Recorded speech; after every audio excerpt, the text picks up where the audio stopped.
Strategy मतलब मान लो जैसे कि जब हम स्टार्ट किए थे अपना, जब पैसा लॉस किए थे, ठीक ठाक अमाउंट लॉस किया था 18-20 लाख के लगभग। उस समय हम सोचता था कि मुझे कौन सा स्ट्रेटेजी मिलेगा जो हम प्रॉफिटेबल हो पाएगा, कौन देगा मुझे स्ट्रेटेजी, कौन प्रॉफिटेबल करा देगा।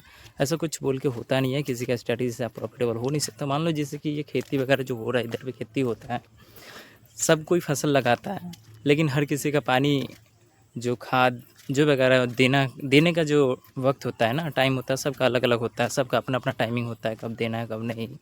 उसी हिसाब से स्ट्रेटजी में है कि लोग बता तो देंगे कि हाँ ये स्ट्रेटजी से आप प्रॉफिटेबल हो जाओगे। जब तक आप उस चीज़ को बैक टेस्ट नहीं करोगे ना, तब तक आप कभी भी प्रॉफिटेबल नहीं बन पाओगे। कभी भी क्या बोले तो आपका स्ट्रेटजी काम ही नहीं करेगा। अगर स्ट्रेटजी काम करता तो अगर हर ट्रेडर का जो आपको स्ट्रेटजी वगैरह बेचते हैं, आपका कोर्स वगैरह बेचते हैं, अगर उन लोगों का प्रॉफिटेबल जो स्ट्रेटजी है उनके लिए, खुद के लिए जो है, अगर हर किसी के लिए काम करता तो हर कोई आज प्रॉफिटेबल रहता।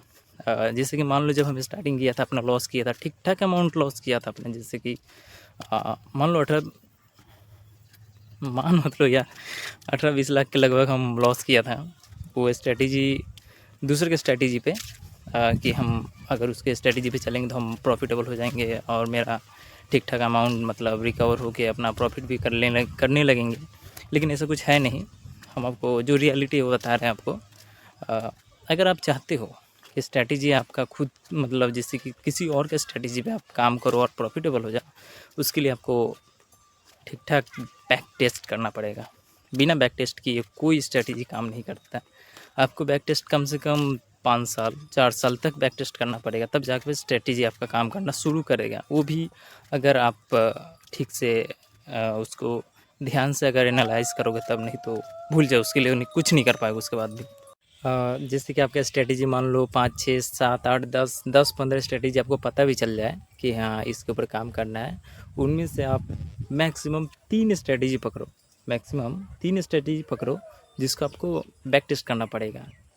4 साल तो बैक टेस्ट करना ही पड़ेगा भाई, क्योंकि देखो पढ़ाई में जैसे कि हम लोग का 3 साल लगता है, 3 साल पढ़ाई अपना एक कोर्स कंप्लीट करने में लगता है, उस तरह से आपका ट्रेडिंग भी है। जैसे कि अगर आप ट्रेडिंग को अगर टाइम नहीं दोगे तो, जैसे अगर पढ़ाई में अगर टाइम नहीं दिए तो फेल तो होना ही है। अगर 3 साल अगर नहीं दिए ठीक से पढ़ाई में, कोर्स कंप्लीट नहीं किए, तब तो तुम्हारा सर्टिफिकेट मिलेगा नहीं। सर्टिफिकेट नहीं मिला तो मतलब तुम फेल हुए ना। इसमें ऐसा नहीं है कि आपको फेल ही होना है ट्रेडिंग में।